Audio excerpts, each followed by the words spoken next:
we have multiple precursory factors affecting children's behavioral issues. And then that behavioral issues really, you know, consequent children's school education failures and school education deficits. So school failures, school education deficiencies, and then throughout the 12 years,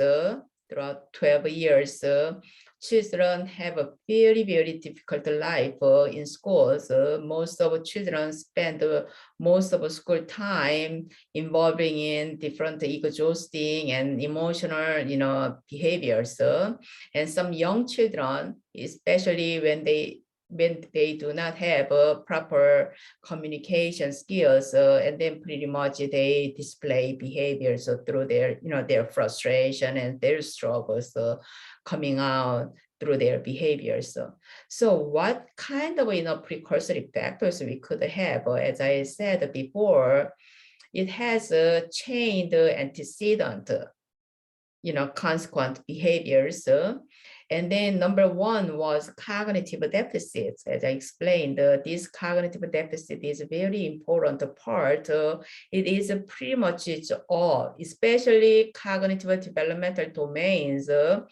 It has a cognitive, it has a social, it has a emotional, and then especially language is very important, right? Because language involves their communication skills, so they can properly communicate the expressible language they can use to deliver their frustration and struggles, or they're gonna use just physical communication. That is pretty much what we call is a misbehavior and undesirable behavior. So that is a cognitive deficit, and then cognitive deficit is directly related to their academic functions. So cognitive deficits, obviously academic deficits are interrelated, to deficits, right? So which one is, it's not reciprocal. It's not cognitive deficits impact their cognitive deficits. It's not. So cognitive deficit is a human basic functions, cognitive functions, mental functions, and then we are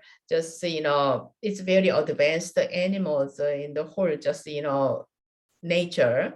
So that is a cognition, right? So when cognitive children have somehow weaknesses in cognitive functions and cognitive foundation, they definitely have academic deficits. And the most primary academic deficit is a literacy, especially that young children, kindergarten and first grade, early literacy. So that is learning to read.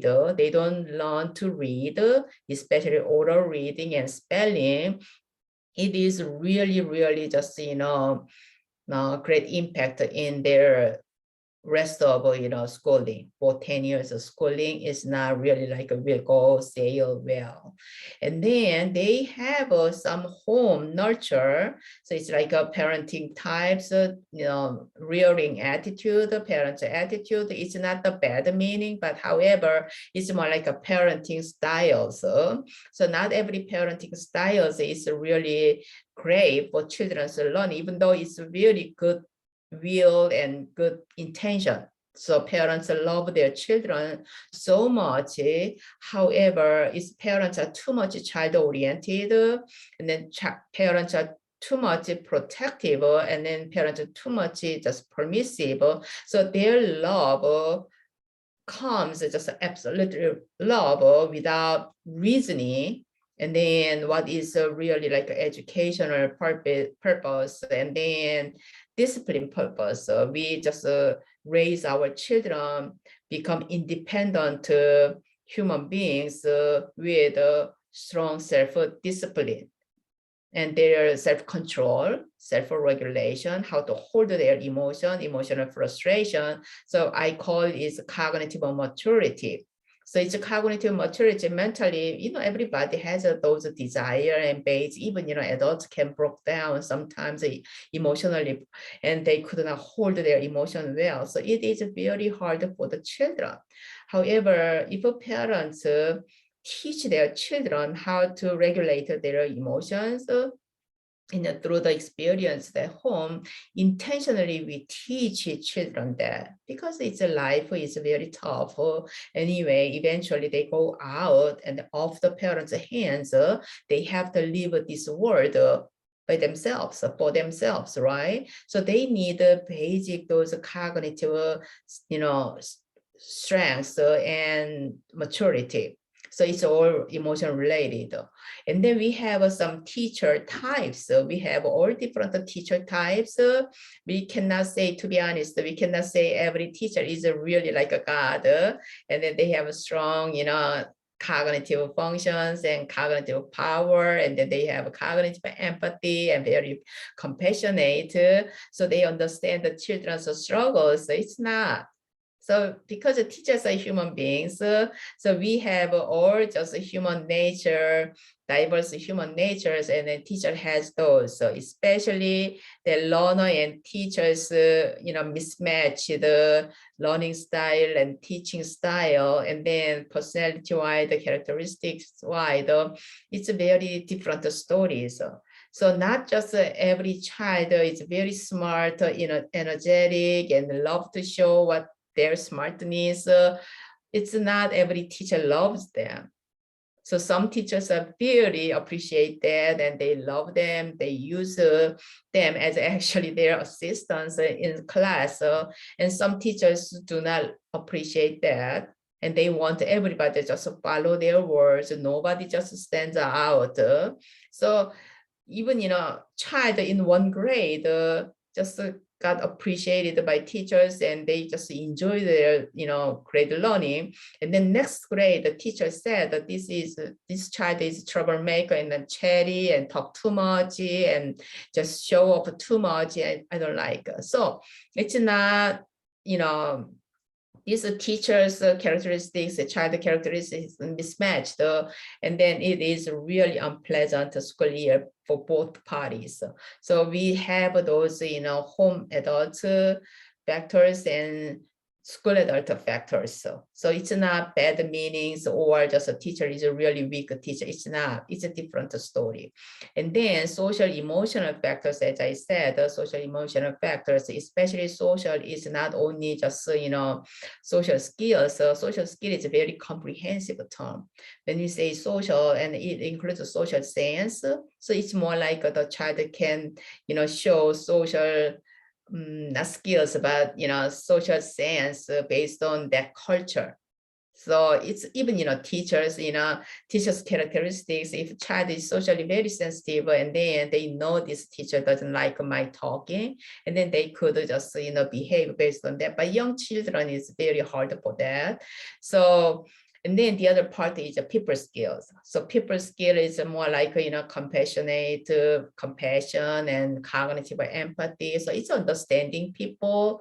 And then we just, it's more like a reciprocal. So it's more like a big meaning, but that's a social emotional factors. And then child issues. Child issue itself, it's like more like a background factors. And then child, attitude and academic behaviors. Like one is a learned helplessness. Learned helplessness, it's not really child is helpless. It's not child just like a deficiency. It's because, more protective parents, child-oriented parents, do everything for the child, especially, child has somehow weaknesses, developmental delays or disabilities, and then parents became more protective. And then there are some, guilty feeling foundation there, and then they do ahead, everything is ahead. So it's like a child does not have to request any. So even though they verbal skill wide, parents, child, so verbal skill is behind, the communication is verbal communication is behind, and then some parents really promote and then try be patient more and wait until child express something when they are thirsty, and then they wait until child says request, even physical motions, non-linguistic gestures, and then they could just wait and then try to show some signs or some way of communication, and then parents give drink, or just a child and parents sit down and parents actually teach the child how to show when they need a drink, and then just parents to show that non-linguistic, if a child is non-verbal, and then show that non-linguistic gestures, and then you teach and with the hold the drink, and then child shows, and then one sip the child make, and then just a rehearsal. So intentionally parents want to teach that. However, parents are so smart and diligent and very protective, and then they just do just a little bit of a sign, or just a child facial, a little bit not intentional facial expressions, but make a frown or something, and then parents already knows what child needs, and then they just do ahead. So actually it really prevent children's mistakes and trial. You learn through mistakes, right? So they prevent those opportunities. So everything is, learned helplessness is like a child does not trust his own capability. That's a learned helplessness. That's why, they don't do it until adults come and help them. Or they just say, I don't know. They never even try. So that's, basically unconscious feeling is just I cannot trust my understanding. I cannot trust I can do it. So that's one of reasons child issues by the all kinds of child characteristics you see in schools, and then you could see the parents behind how parents raised their children. Again, this is not pros and cons, or just right or wrong matters. Which one is correct, which one is not correct. It's based on parents' best judgment. That's a parent's style and parents' beliefs, right? So parents raise their children based on their beliefs, their perspectives.